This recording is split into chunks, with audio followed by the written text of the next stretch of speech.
Be strong.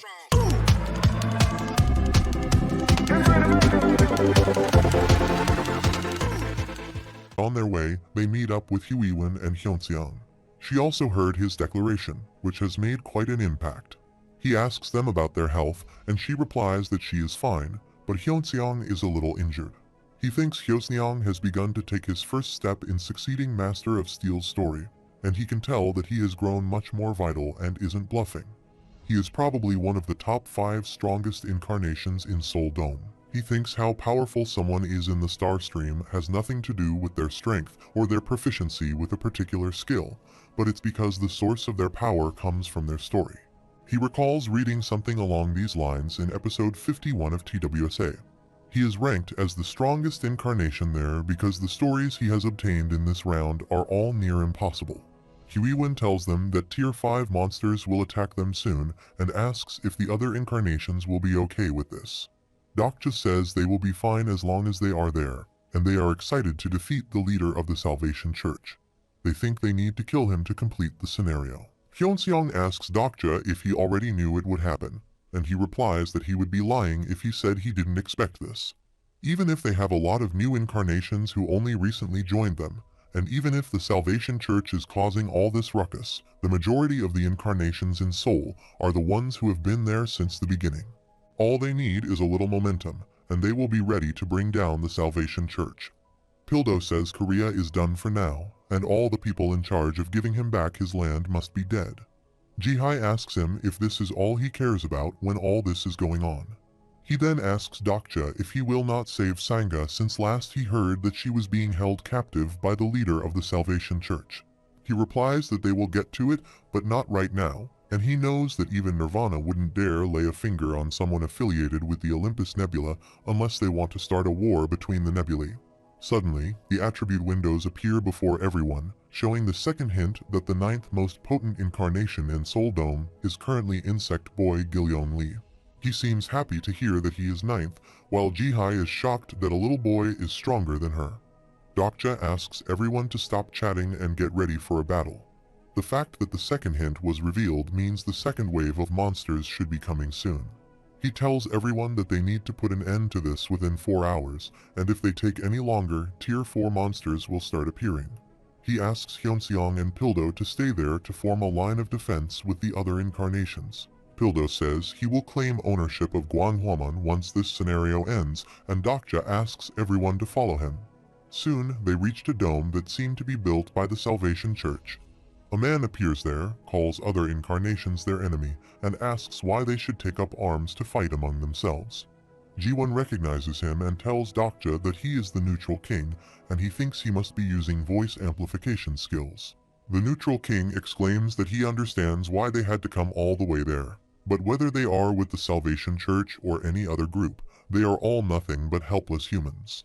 A man shouts at him and says it was the Salvation Church who started this fight, and the neutral king says the monster will be attacking them soon, and if they fight each other right now, Seoul will be done for.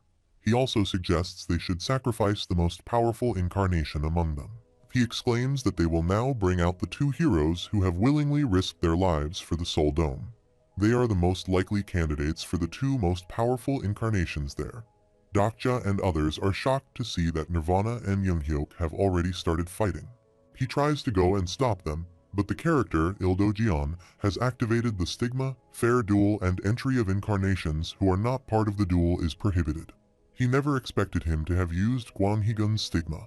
He observes all the people staring at them, and they find it good if either the Supreme King or the leader of the Salvation Church dies. Dokja thinks what they are feeling right now is obvious.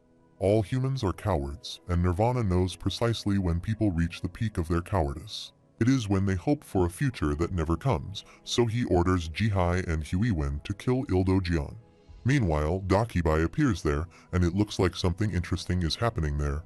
He says he has prepared something special since this fight greatly interests them all. In the meantime, Nirvana and Younghyuk are ready to attack each other, while Jihai and Huiwen have surrounded the neutral king and are ready to attack him. Pildo and Hyunseong are trying to stop the monsters from entering, and Dokja is with Gilyong and Yuseong. Everyone is cheering for Nirvana and Younghyuk, and they really hope that the strongest among them dies as soon as possible. Dokja and Yuseong also watch them silently. Jung-hyuk slashes his sword and attacks him with wind pressure. He uses a weird technique that creates countless barriers in the air. He throws them all toward Jung-hyuk, but he tries to dodge them. There are a large number of obstacles, and in order to break them all, Jung-hyuk's hands are bleeding. The neutral king announced that it looked like it would end soon. They both fly in the air, and Nirvana asks Jung-hyuk to come to him. He goes to him using his giant body transformation skill. He attacks him with much power, and there is a vast explosion there. The scene wonders everyone and thinks it really looks like the battle between two of Seolim earlier are all crying in pain. They are called the Thousand Hands of Avalokitesvara, and with such a significant attack, Nirvana falls to the ground.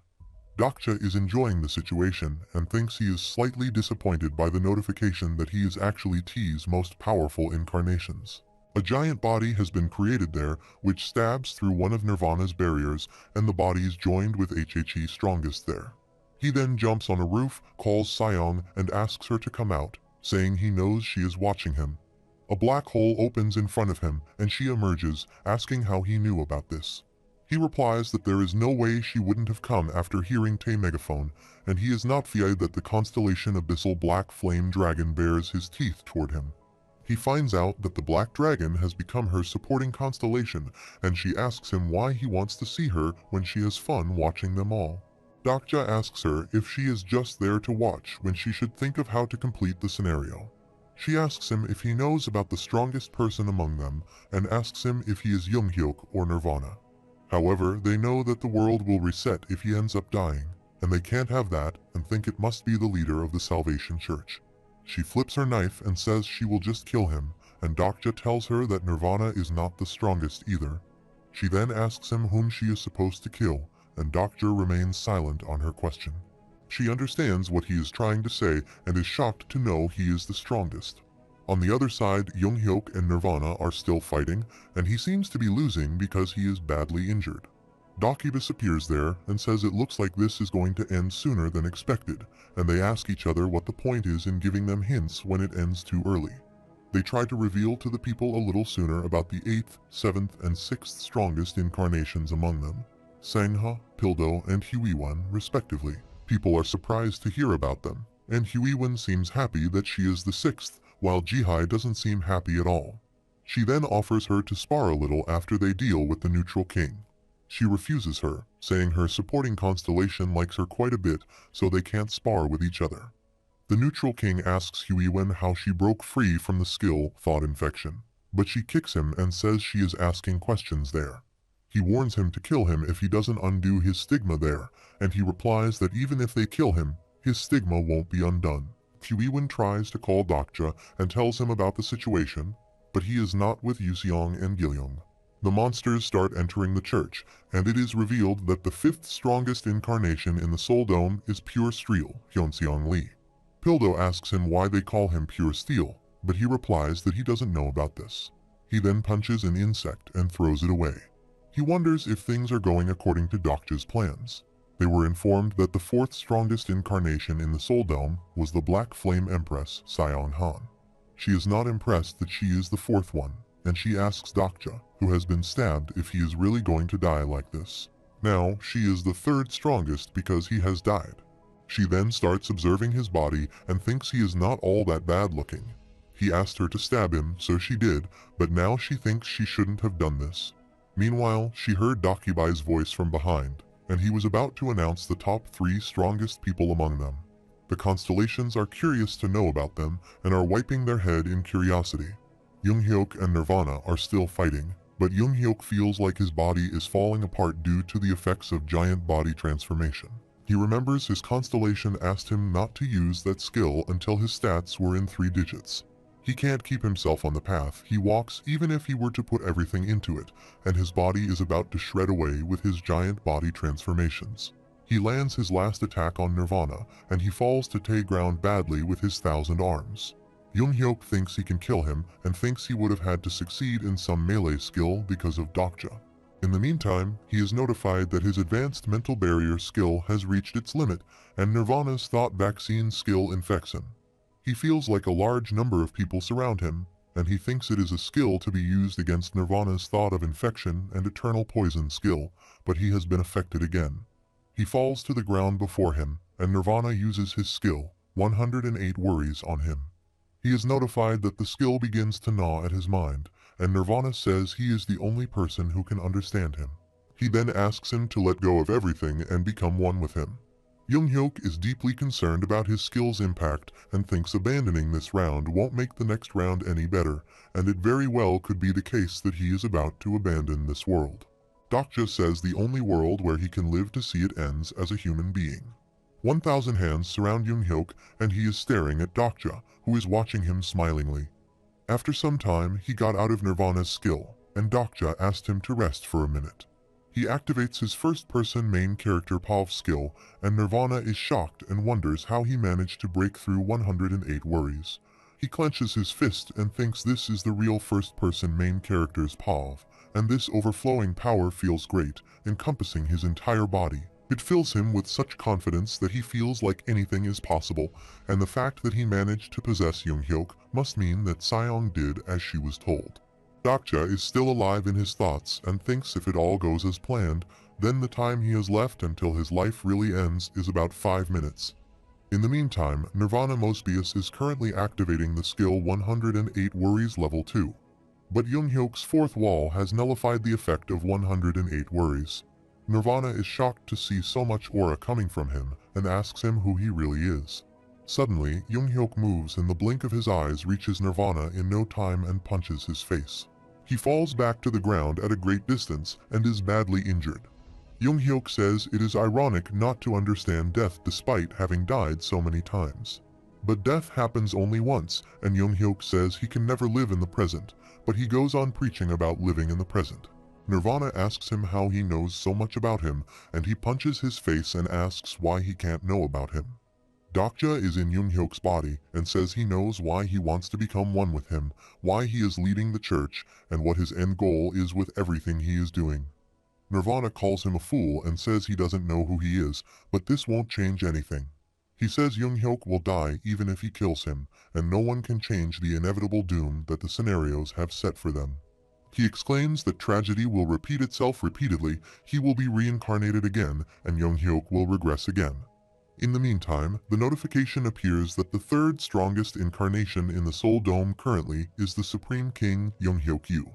Nirvana and everyone are shocked that he is the third strongest, and Dokja says Young-hyuk will never reach the next round. He states that Young-hyuk will continue to live no matter what. With him, he will die there. Nirvana frees himself and says he is the ultimate incarnation, Nirvana Mobius, and a mere mortal such as him can't beat him. Meanwhile, the second strongest incarnation is revealed, and he is the leader of the Salvation Church, Nirvana Mobius. Everyone is shocked at this, and now wonders for the strongest person. Nirvana is shocked and thinks this can't be possible, and there is no way he will be on the second number. Dokja asks him to remember that he said he wanted to live in the present, and Dokja says he will show him what death really is. Everyone asks him the first strongest person, and they wonder what will happen to them now. In the meantime, the monsters enter the church area, and the current number of incarnations is 89,001. Hyosneong tries to stop the monster when Jihi and Huiwen reach him and ask him about the situation. She says if Nirvana isn't the strongest, that means Dokja's predictions were off, and what they will do now. Hyosneong replies he still believes Dokja and his plan.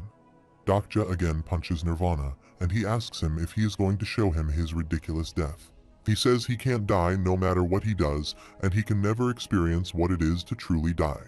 He shouts at him and says if he could die that easily, then he wouldn't have put himself through all this suffering, and Dokja asks him if he really wants to die. He says to him that he finds solace in seeing other people die because he himself cannot die, and that is why he has been spreading the Salvation Church's doctrines. He wanted to experience vicariously death through them by watching them live their only lives. He wanted to share their emotions and become one with them, and with this he was notified that his understanding of the character had increased.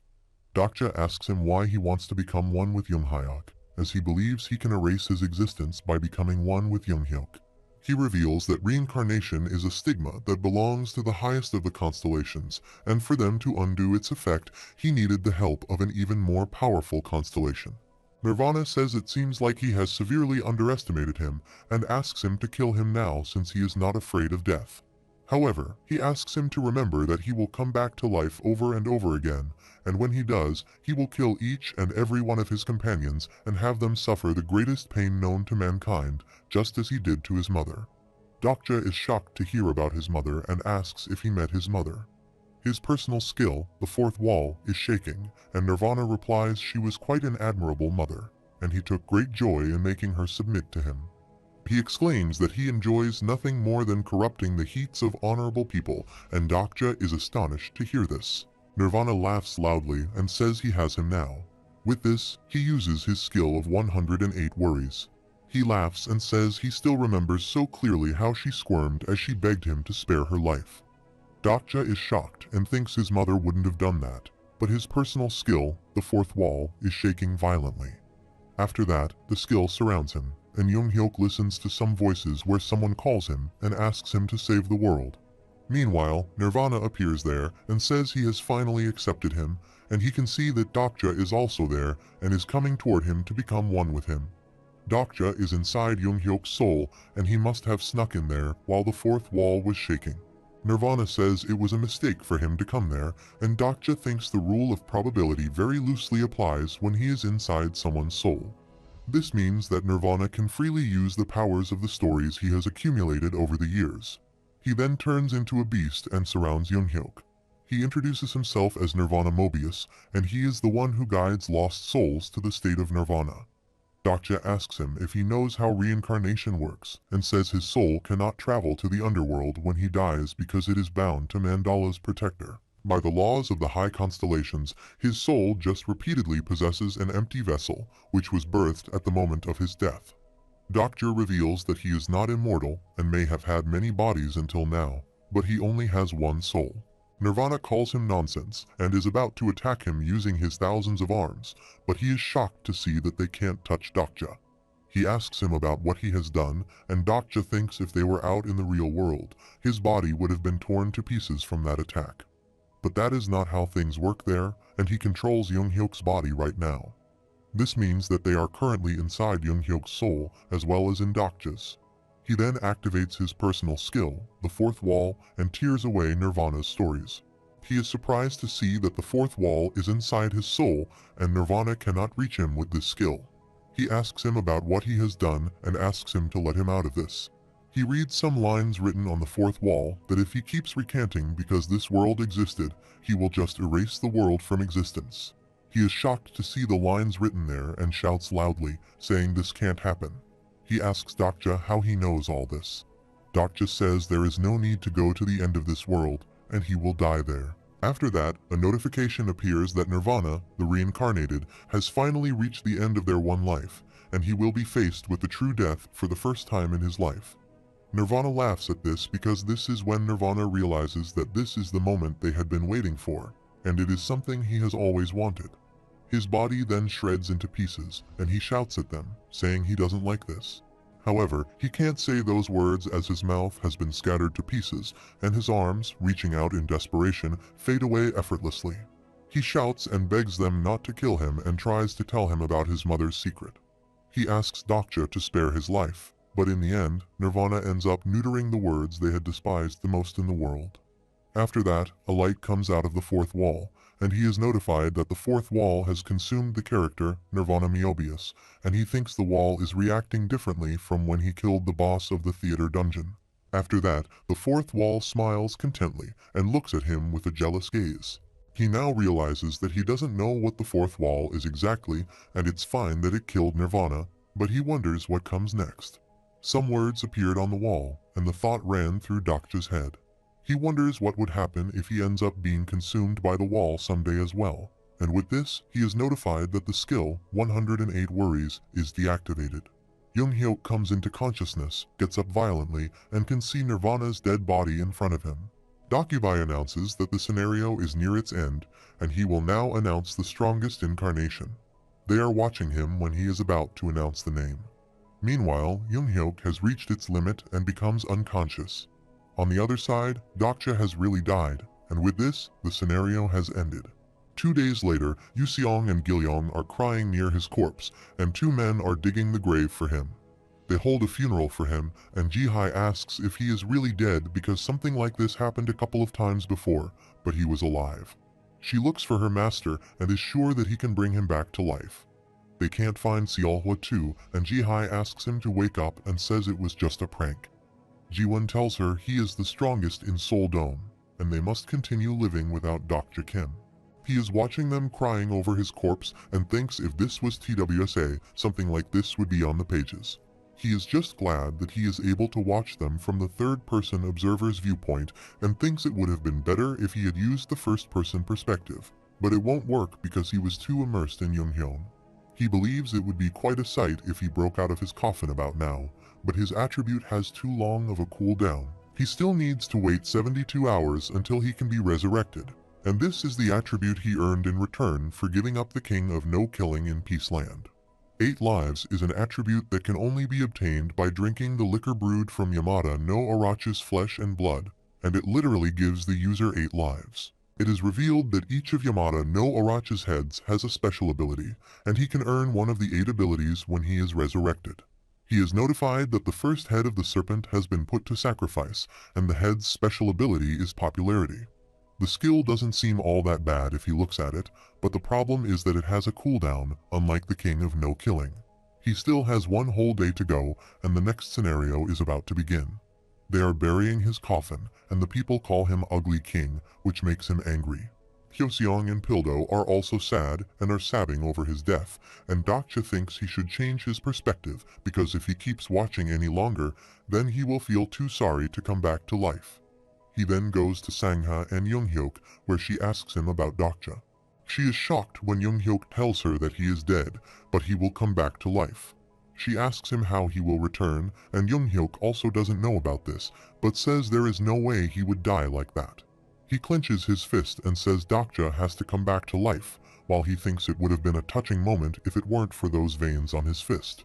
Younghyuk asks Sangha about his mother, and Dokja thinks he is going more than he asked him to, and all he asks him to do is save Sangha. Suddenly, he is notified that his mental energy has depleted completely, and the omniscient reader's viewpoint is ending. He doesn't want to go at the moment, but his mental energy is slow to recover. He discovers that the longer he is away from his body, the more his mind wears out. This is the same logic behind why ghosts end up going mad, and he thinks about his mother and wonders if Nirvana has killed her. He then decides not to ask this type of question and thinks his mother will still be alive. He then remembers Nirvana was talking about a secret his mother kept from him, but he has no idea what he could have been trying to tell him. He thinks he may not want to know, and he is notified that Te Constellation, master of Abyssad, is calling for his soul. He remembers that Abydos is the capital city of ancient Egypt, and a notification appears saying Nebula Papyrus wants to grant him the story of resurrection. He wonders what is happening to him and why everyone is calling out for him, and many constellations are calling him simultaneously. He thinks all the constellations he asked him about just now have something to do with the act of resurrection. He smiles and thinks they want to reenact their myths through him. It is said that all the stories are reinforced by word of mouth, and what if someone named Dokja were to resurrect from his grave after 3 days and shout that he is Dokja Kim? People will be taken back, and that constellation's mythos will be reenacted immediately. As a result, the constellation to which the myth belongs will acquire a large amount of probability, enough to let them interfere in the scenario. He can't believe they are thinking of getting the power to change the scenario with something as simple as resurrection. It may seem like he has the upper hand right now, but that isn't the case. The story of resurrection is a sensitive topic between constellations due to plagiarism accusations, and tensions between Eden and Badaz would be exceptionally high. If he chooses one, he might end up making enemies of the others, but if he refuses, then they will start hating him. He has enough on his hands to explain his resurrection to his friends, but if he became the public enemy of the constellations, they would not leave him. He is notified that the constellation wants to decide for him immediately.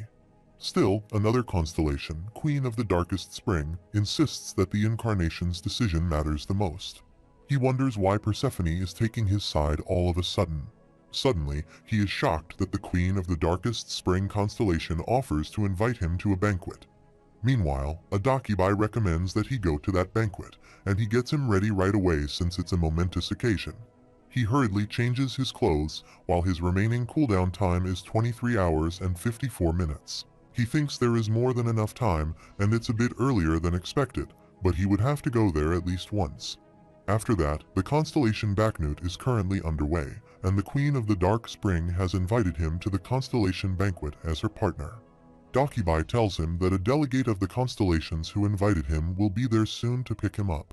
Dokkaebi disappears, wishing him a successor on his debut. He is notified that he must return to the scenario within 24 hours and will be disposed of according to the scenario's rule if he doesn't return in time. Hidden Scenario Constellation Banquet has started, and he has to participate in the banquet and make a successful debut. In the meantime, a lavish horse ride appears in front of him, and this is called the carriage of Tae-sun, and the person inside there asks him to come inside. He thinks if this is really the carriage of the sun, the owner of this carriage should be Helios, the sun god. But he is shocked that the person is invisible and can just see a glass of wine there. He calls him Dionysus, says he can't call them by their true names like that, and asks him why he is like that. He replies that it is because of probability, and taking a symbolic form is a good way to save costs. Dokja thinks it might be better for him that he is not in his true form, and even with the fourth wall, he can't be sure that he won't faint at the sight of a constellation's true form. He introduces himself as the god of alcohol and ecstasy, and he has an energy drink named after him in his county. He observes Dokja doesn't seem all that fazed and says he is still a constellation, and Dokja replies this isn't his first time meeting a constellation. He remembers that he sent him to the underworld back then, and Dokja thanked him for helping him back then. He then states that he has never seen the queen be that nice to anyone, and she tried to protect a mere incarnation against the powerful nebulae, and he asks if they have something among them. Dokja says he is wrong and that he has never met her before. Dokja stares at him, and he asks him not to give him that look because stuff like that doesn't count as taboo in Olympus. He then receives a notification from him that the god of alcohol and ecstasy wants to have him as his lesser constellation. He asks him to join him, and he will bestow him with the story of Bacchus, and he doesn't seem happy with this. The god doesn't like his attitude and says he has just compared him to the stories that Eden and Veda have. He then says he doesn't know what he is getting himself into and asks him what happens when he gets a story like the resurrected Messiah. The condition is that he has to live his entire life as a virgin, and on the contrary, the story of Bacchus is incomparably awesome. He tries to persuade him, saying he has many priestesses and he can party every night with them and supply him with an infinite amount of wine. Dokja thinks it doesn't sound all that enticing. He then tells him about the rumors that he heard from some angel of Eden saying that he might be into men, and he replies that it's fake and he likes women. He asks him why he really came to see him, and he replies that he came to convince him to join him. Dokja asks if this is all he wants from him, and he replies that he is quite quick-witted. He then says he is not there to ask him to join Olympus, and Dokja knows that there is no way that all 12 Olympian gods show up just to get a single incarnation to join them. He gets right to the point and says he doesn't want him to join Olympus. Dokja is shocked by what he just said. The god wet himself because he was startled, and it seemed like other nebulae were out to get him. The horses shout loudly, and God says he will let him off there so he can run the rest of the way, and he will get there in no time if he just follows the cloud path. He asks him to run while he tries to stop them, and once he arrives at the banquet, no nebula can mess with him. He asks him to remember just one thing and asks him not to trust anyone. Dokja wonders if this includes himself but starts to run away to a side. Nebula attacked his carriage and they destroyed it completely.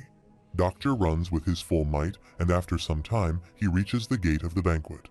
A small dokkaebi is present, and he tells him he came to join the banquet. And he replies that he wasn't told of an incarnation coming to the banquet alone. He guessed that the carriage of the sun was his pass into the banquet, but he heard a voice from behind where someone asked the dokkaebi to let him in. The door opens, and he sees a mischievous face covered in white hair with golden glitter. He is the prisoner of the smallest prison and has been put there to play a trick on the highest level. All those who dared to gaze into his all-seeing eyes would come to a gasp, and he is called the Great Sage, Heaven's Equal. Dokja tries to call him, but he sees many eyes watching him, Everyone asks each other about his identity, and they think he is an incarnation. These are the constellations that are in attendance at the banquet. He thought he could finally hear their true voices, but without the fourth wall, he couldn't even move just because they were looking at him. In this banquet hall, he is the only person who is not a constellation. Suddenly, a dokkaebi appears there, asks the constellations to calm themselves, and says it looks like there's been a mistake. He grabs his hand and takes him away from the constellations. After that, he takes him to a hallway and asks why he came there alone. Wily Dokja recognizes him as Baehyung. He asks him about the envoy the queen sent for him and asks why he hasn't come with him. He again asks him about what he is doing there all alone, or if he is looking to get himself killed. He threatens him, saying one wrong move can kill him there, and Dokja knows that the place is full of beings who can kill humans with just their gaze. Baehyung says he will take him to the waiting room where he can rest. There is also a video feed in the waiting room, so he should keep his eyes glued to it. He then takes him to the incarnation waiting room and asks him not to take his eyes off it. Dokja enters there wondering what it is, for since he didn't know there was a room like this there. Baehyung says he wasn't the only incarnation to come there, although he is the only one who came alone. As he enters the room, he is shocked to see Younghyuk there and gets scared to see him.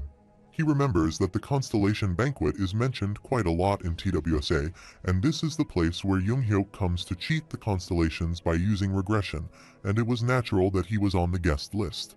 He doesn't know who invited him there, but the constellation would line up to be able to associate themselves with him.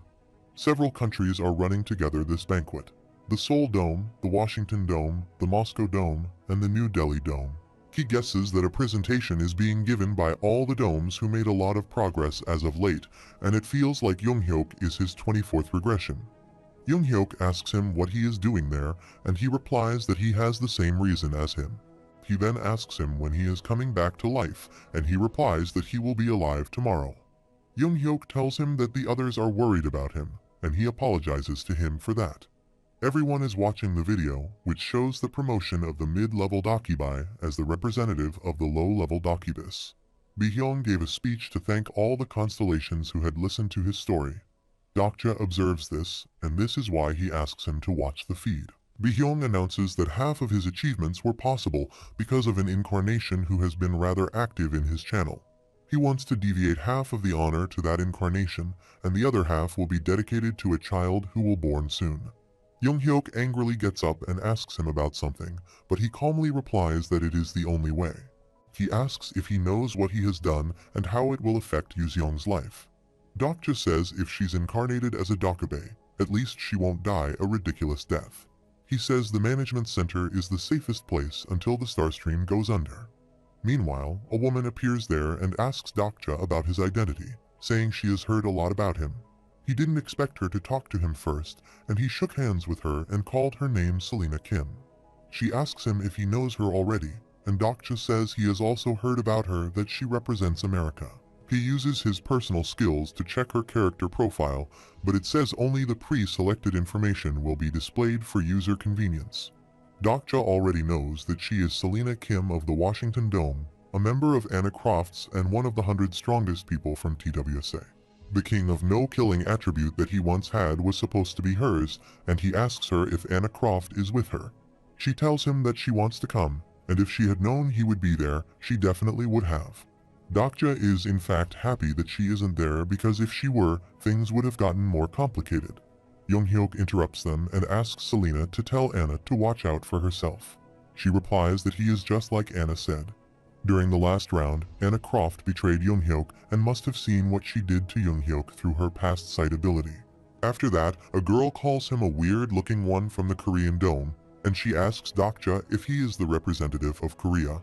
Selena asks her to watch her mouth and says he shouldn't judge someone by their looks alone, and she replies that she was only stating that he looked weird.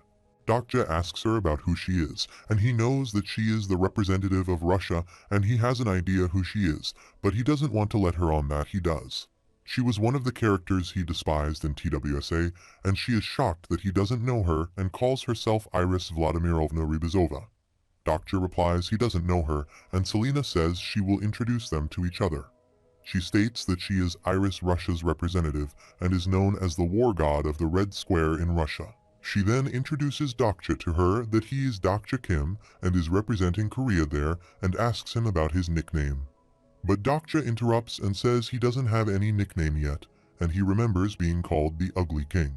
Iris makes his fun and says he came all the way there without even a nickname, and Dokja thinks he has a nickname, but he doesn't want to share it with everyone. She then turns back and asks him to watch himself better. She says he must have come there to beg a story from a high constellation or something. Meanwhile, a dokkaebi appears there and informs them that the story succession will soon occur, so they have to head to the banquet hall, and Iris says she will now see how he does that.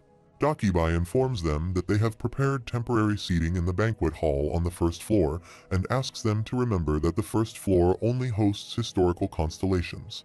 The hall is filled with all historical weapons, and as they enter the hall, Selena is being called the King's Guardian, and she hears a voice from the constellations that they have been watching her. They then turn toward Iris and call her the little devil of the red square, saying she is just as adorable as they saw on the feed. She scoffs toward Dokja and sees him proudly, and the constellations say everyone looks just like how they looked on screen. After that, Dokja enters the hall, and the screens are filled with his incidents, but the constellations are quiet on his arrival. He wonders if he is that unpopular, and Iris makes him fun. After a pause, the constellation introduces him as Dokja Kim and calls him the king of the world without kings. They call him a man who does the unthinkable things and ask him if he remembers them. The bald army general and the great king Hyunwoo called him, and they had a great time watching him in Peaceland. They ask him to wave at him, and they will give him 3,000 coins. Iris is shocked that everyone's constellation is paying attention to him, and they say he is not as ugly as they thought he would be. After that, Young-hyuk enters the building, and they call him the best supreme king. They offered him the opportunity to join their nebula, and Dokja thought he was quite popular as expected. Meanwhile, Iris calls him, and she seems embarrassed this time, while he asks her not to act rashly if she wants to stay alive. He is notified that many constellations have sponsored him 5,000 coins for having taught her a lesson, and she is embarrassed that they are streaming all of that. Dokja asks if she thought they would stop their streak just because they were in the world of the constellations. This place is where all the tragedies of mankind become a feast, and they may be cheering him on, but they are actually the ones he has to fight against in the end. He observes that the historical constellations are on the first floor, while the fabled constellations are on the second. He remembers what the god of the sun told him and thinks there must be a good reason why he said something like that. Starting now, he must look for someone he can use. Suddenly, someone calls him from a side, and he recognizes them as the bald army general and the lady of the sleeping brocade. He then sees a statue with an eye patch and thinks he must be the one-eyed Maitreya, and behind him must be the great King Hyunwoo. Suddenly, 101 coins appear in front of him, and he talks to him. He asks him about who he is, and the person calls him if he doesn't recognize him, and he remembers the historical figure appears on the coin. The coin says it seems that he has been putting that stigma he gave him to good use, and Dokja recognizes her as the great Admiral Sunsin Lee. No matter how unpatriotic he may be, but there isn't a single Korean whose heart wouldn't pound with excitement in his presence. He thanks him for his help back then and asks why he has taken such a form, and he replies that it is not of his own will that he has manifested himself like this. It is revealed that he is the creator of Hanjul and also has a statue of himself in Gwanghwamun. Their symbolic forms usually take after what they are the most well known for, and Dokja guesses they are in similar situations. He thinks Admiral Sunsin Lee should be a turtle ship. The fabled constellations of the second floor are all in human form, and the constellations that have difficulty paying the probability costs must have taken on simplified representations. He then asks Sunsin Lee about a constellation sitting on a side and thinks he doesn't seem like a fabled constellation as he is in his humanoid form, and Sunsin tells him that there is no other constellation in Korea whose fame exceeds his.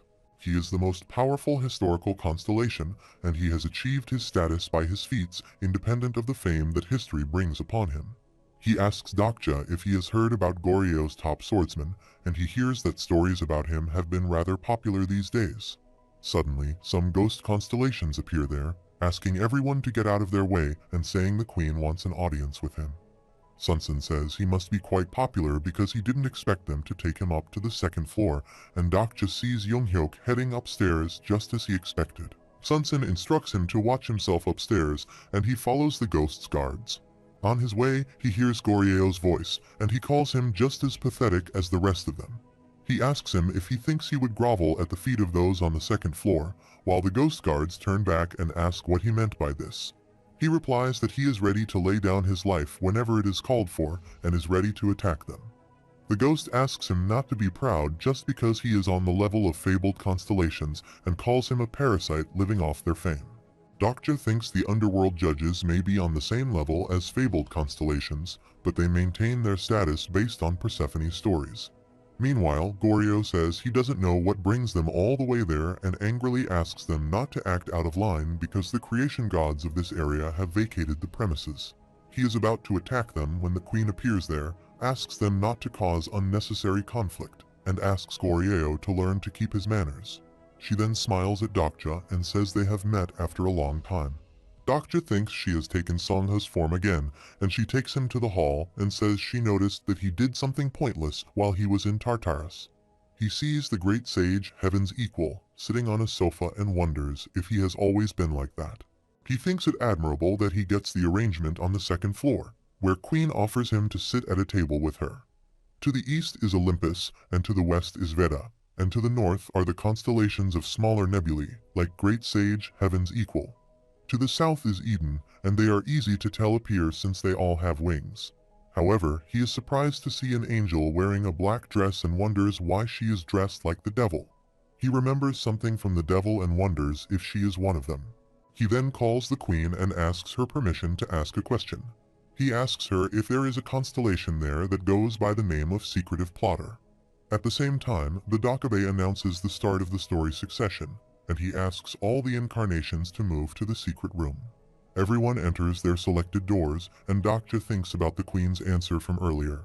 She replies that she doesn't remember any constellation like that, and she asks him if he has made a decision yet because the story's succession is about to begin. She says many constellations there want to make him use his reincarnation, but she is sure that he will decline them all. She also informs him that they will strike him with copyright violation, and he wonders how a story can be copyrighted. Dokja asks her if she is trying to tell him that he should join Olympus, and she replies that she doesn't want this because she hates their guts. Dokja thinks that the Persephone had a hostile relationship with Olympus in TWSA, and there are even constellations of Olympus who hesitate to talk to him since he is with her. To be exact, they are afraid of Hades, and Dokja thinks he ended up being unintentionally protected by the underworld, or perhaps it was lucky that the first fabled constellation he met was Persephone. The process of the story's succession is rather simple, and incarnations secretly make contact with the constellations in their rooms, hear about their conditions, and announce the story in which they decided to succeed on the podium. He goodbyes Young-hyuk when they are about to enter the rooms and closes the door. As he enters the room, he is notified that he has become the room owner for the next hour. The secret room is a place where complete secrecy is guaranteed, even from the star stream, and dokkaebis are also unable to know what happens there. The maximum time he can use the secret room is 1 hour, and he remembers what the queen said to him. Whoever he chooses, he will end up making enemies. She asks him to think carefully about whether this is truly a matter of making enemies. He now realizes that it is not really about making enemies, and he is recommended to take as many constellations as possible in the allotted time. He sits at a table, and an old man is already there, saying he chose the blessing of resurrection. He is notified that the constellation, founder of mankind, glares at him, and Dokja thinks India is first up. According to the Indian epic, Manu is the survivor of the Great Flood, and in return for saving the life of one fish, he managed to prepare a boat and set sail to the peak of the Himalayas to avoid the Great Flood. Veda sent him the constellation Manu, who is known as the founder of mankind, to negotiate with him, and Many is known to frequently butt heads with the master of the Ark of Eden over the copyright to this story. This means Manu is the most knowledgeable about copyright claims in the Veda constellation. He asks him why the master of December 25th didn't come, and he replies that he has a lot of better things to do, and all he has to do is give him an answer. He asks him if he will accept the blessing of resurrection or not, and Dokja observes he has decided to take this kind of attitude with him, and the protagonist of the story Mitra isn't even there. Dokja asks him what Veda can offer him if he accepts the blessing of resurrection, and they will have the sun god's blessing. He asks him about the sun god's blessing, and he rudely asks him if he must explain every little detail to him to a lowly mortal like Dokja. Dokja is angry with him and asks if he doesn't think that line is a little too cliché and how long he will look down on them humans when they love the many stories they tell each other. He then uses his authority in the secret room and is notified that the constellation, founder of mankind, will be expelled from the room. The old man is shocked and disappears, and Dokja thinks he has the upper hand. He then calls the next constellation, and a man enters there and asks him to join Olympus. He is notified that the constellation, the one who poked out his eyes, smiles at him. He says Dokja must know about him, and he replies that they always hear about him when they are in college in Korea. He knows that the one who poked out his eyes was King Oedipus, whom they had heard about so much during liberal arts classes. He tells him that he has already heard the proposal from the god of alcohol and ecstasy and asks him if he is there to ask him to become the leader of the Bacchus sect. King Oedipus is surprised that he has approached him, and Dokja doesn't feel good about this. Dokja thinks Persephone is hostile toward Plumpus, and Dionysus tells him not to trust anyone, and neither of them ever asks him to join Olympus. The queen also told him that she wasn't there to make him an offer on behalf of Bacchus, and neither was she there to claim her copyright over the story of resurrection. Dokja thinks it could be that he is the true representative of Olympus, and the king says the story they are offering him is Lightning Carnival. The king says he is also familiar with the story, but Lightning Carnival is a story that belongs to Zeus, one of the big three. The king says the story they are there to offer him is on a different level from the reincarnation stories that other nebulae are offering him. Dokja asks him why he is making him such an offer. He replies that he and the three goddesses of fate have seen a fragment of his fate. He is sure that he will soon gain the qualification to succeed Lightning Carnival, and he could just succeed in his story of blind prophet. But he won't do that since he is already rumored to be a prophet. He leaves the room, asking him to choose for himself, but he will need Olympus soon. He leaves the room. Dokja doesn't understand what fate Oedipus is talking about, but if the three goddesses of fate are involved, what they saw will surely happen to him. He wonders why he is talking about a story of Olympus, of all nebulae. He is thinking about the situation when a lady enters the room, and Dokja says he thought the master of the ark would come, but he came himself. The constellations who have been with him since the beginning of the scenario are the demonic judge of fire Uriel. She asks him if he is disappointed to see her, and he doesn't realize that Uriel is this cute. She exclaims that she has always wanted to see him and hugs him tightly. Dokja smiles and says he also wants to meet her.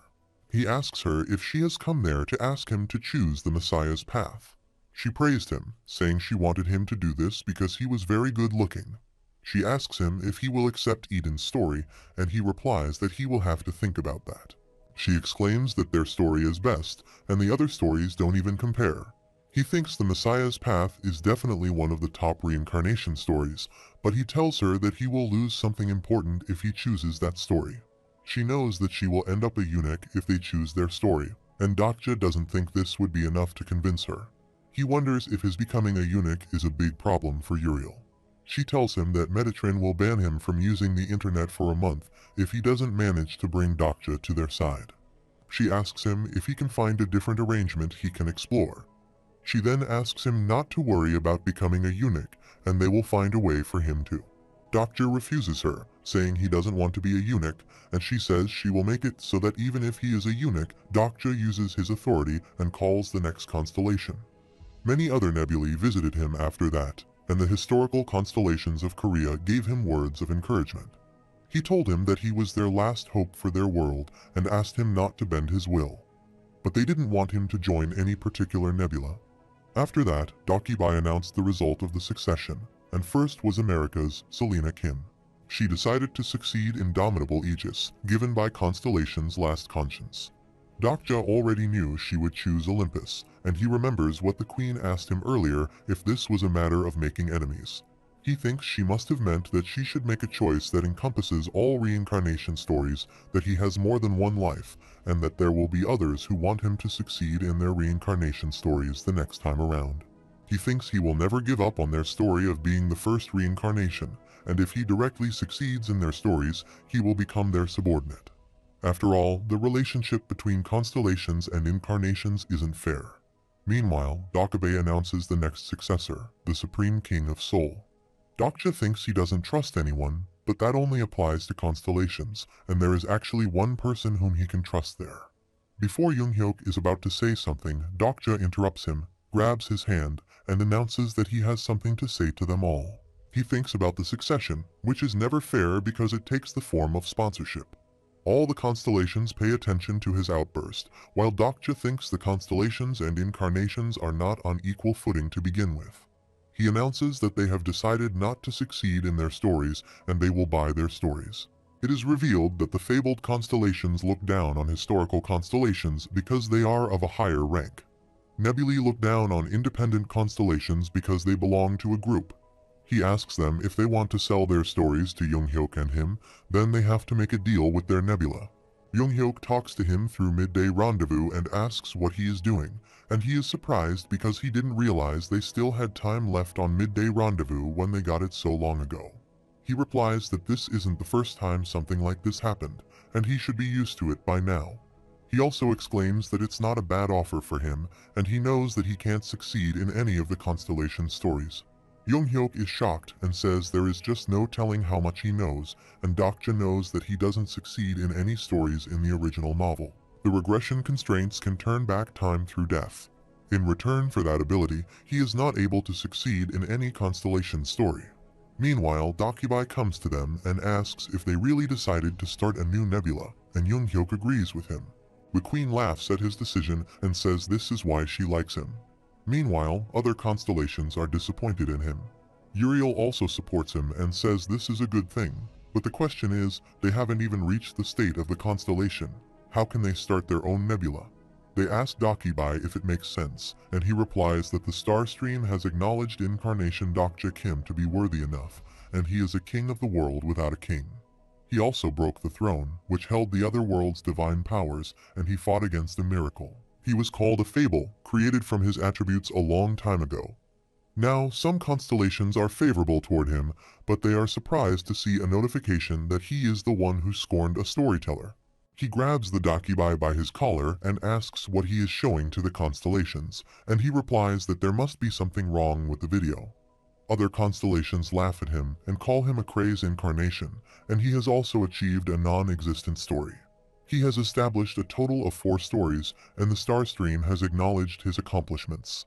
Everyone is shocked that the shadow of a fabled constellation has already accumulated 4 legendary stories. They are sure that he is going to make a constellation even before the end of the 10th scenario and will be a new constellation like them. Dokkaebi announces that he will become a constellation if Dokja gains his 5th story now. The old man refuses to acknowledge that he is able to form a nebula because there are 2 problems. The first problem is that they don't know whether he has adequate financial capacity and needs a certain amount of money to form his own nebula. Dokja replies that he has enough coins, and the second problem is whether he will be able to find someone to support his nebula. Dokja thinks this is the real challenge because to form one's nebula, one must gain the support of at least 5 constellations. The old man asks everyone which constellations support him to form his own nebula. He also asks him if he has a name for nebula, and he replies that their nebula will be called the Dokja Kim Company. But Jung-hyuk interrupts him and says they don't have a name yet, and as for the supporters, they will find them now. He announces and asks if any constellation is willing to support the forming of their nebula, but no one replies. The old man says it was a waste of time and asks the Dokkaebi to continue the succession. But he is shocked to see the underworld of Olympus, and the queen raises her hand and declares her support for them. The old man tries to stop her, but she says she is free to do what she wants. After that, the prisoner of the golden headband also declares his support, and Uriel also declares her support to them. Jung-hyuk and Dokja are also shocked at their support, and he tells him that is as far as they go, but Dokja says they have what they want. He tells him that he didn't expect to be able to form their own nebula, and all he wanted to do was stall for time, and if all goes according to the novel, the finale of this banquet is already decided. But he is shocked to hear the declaration of Goryeo's top swordsman's support. They receive a congratulatory notification that the star stream has acknowledged their accomplishment. Dokja and Jung-hyuk are both shocked that Goryeo's top swordsman has decided to support them. After that, the god of naval warfare and the bald army general also step forward for their support. Dokkaebi asks them to stop and says they can't suddenly voice their support like that. Dokja is notified that the constellation's secretive plotter supports his nebula, and he starts to look for him but doesn't find him anywhere. He then acquired the ability to form a nebula temporarily, and suddenly everything started shaking. They feel an immense amount of energy, which seems to be from another world, and a weird thing appears from the sky. The old man comes forward and shouts at them why they have come there. They then hear a voice from them and ask why they have not been invited. The Queen and Uriel approach Younghyuk and Dokja and cover their ears. The Queen apologizes to them and says the party is over, and it's time for all of them to head back. Suddenly, they are surrounded by lights and are notified that the other world's gods are looking for them. Dokja can feel a lot of eyes are looking at them, and they are about to attack them when they disappear in front of them. On the other side, 3 men are standing at Dokja's grave, and one of them asks others not to dig his grave because they hear that Jihai and Hyunseong frequently come to this area. But others ask them to dig the grave before the people who went into the dark castle come out, and they are sure at least 1 or 2 decent items will be buried there. After some time, they opened his coffin and decided to take his coat first.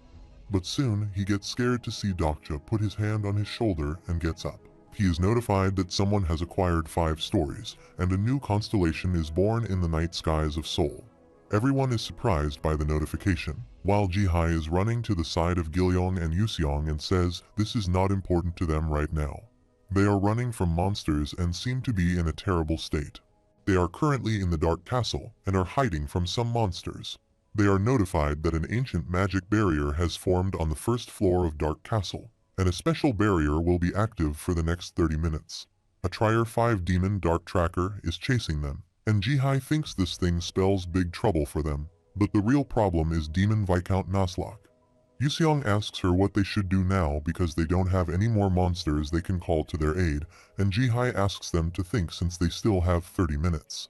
She thinks she would have been more careful and goes to the window where she can see many people running to save their lives. Many of them have turned into zombies and are killing other people. She thinks that she could survive all this time, not because she was strong, but because she was lucky. She wonders what happened to others and thinks they might have died already. She thinks about her masters and thinks that if they had been here, they could have survived too. Gilyong says if only Dokja was there, but she asks him to stop daydreaming and be brave. Yuseong has a feeling that her master is still alive, and she asks them to remember that he is dead, and they have buried him in front of their eyes. Yuseong asks her why people call him ugly when she thinks he is the most handsome person. She now thinks everyone's been saying Dokja is ugly, but she never thought what makes him ugly. She thinks it may be that his eyes and nose look blurry, or maybe the combination of the features makes him ugly. However, she can't remember his face and wonders what feature makes him ugly. She tells them that he was not her type, and Yuseong says she still cried a whole lot during his funeral. She replies that she was acting at that time, and the constellations gave them so many coins. She thinks she wants to pay him back and ask him if he thought she was helpful to him. Suddenly, she is notified that the ancient magic barrier will be deactivated in 1 minute, and she asks Yuseong to carry Gilyong and run when she gives them the signal. She unsheaths her sword and asks her to do as she says, and asks her to run and try to get some help for them. Yuseong follows her instructions while the monsters approach her to attack. Yuseong is running with her full might, but a monster has grabbed Jihai, and she wonders if this is really her end. She fought pretty hard, but she was still defeated. She doesn't want to die and wants to live a little longer. She has gone through something like this before and wonders who saved her back then. Now, the monster is about to kill her when they see a light coming from a side, and it tears through his arm. Dokja appears from the side and kicks his face, and Jihai falls far away. She is shocked to see him alive, but can't understand what he is saying to her. She can't hear or see him that well either, but she desperately wants to hear his voice and see him clearly. Dokja steps toward her and calls her name, and she thinks she never thought he looked like that. After that, she gets unconscious, and Dokja tries to grab her. After some time, when she is conscious, she asks him if the message was about him they got earlier and asks him if he will be more powerful when he becomes a constellation. Dokja tells her that he borrowed the power from another story, defeated many demonic nobles, and acquired 10,000 coins. It is revealed that when someone kills a demon, he becomes the enemy of the demon king that they worship, but things are different in this scenario. All the demons in the Dark Castle scenario are waiting for a new master, so no Demon King is angry. He has obtained the item, Advanced Demon's Proof, and the lower-ranked demons will now fear him. His power goes beyond what is allowed in the current scenario, and the effects of the story, The Path of Messiah, are partially active. The effect of this story is absolute divinity, and he borrowed this story from Eden as it's particularly effective against demon species. However, he receives a notification that Nebula Eden has requested him to pay the price for quoting their story. He is thinking something when Jihai calls and asks him if he is religious now, and is notified that the constellations are happy that he quoted their story. Jihai is very injured and apologizes to him for being the 10th strongest in Seoul, and Dokja asks her not to worry since it will get better soon. He tries to put her bones back together, asks her to stay still, and thinks he must use Elaine Rest Essence. He remembers leaving all of his memories with Sayong before he died. He opens the dokkaebi shop, buys medicine for her, and asks her to sleep. She thanks him for the medicine, and he also thanks her for crying at his funeral, but Jihai asks him not to talk to her. In the meantime, Gilyong and Yuseong approach him, and he is notified that his incarnation is looking at him.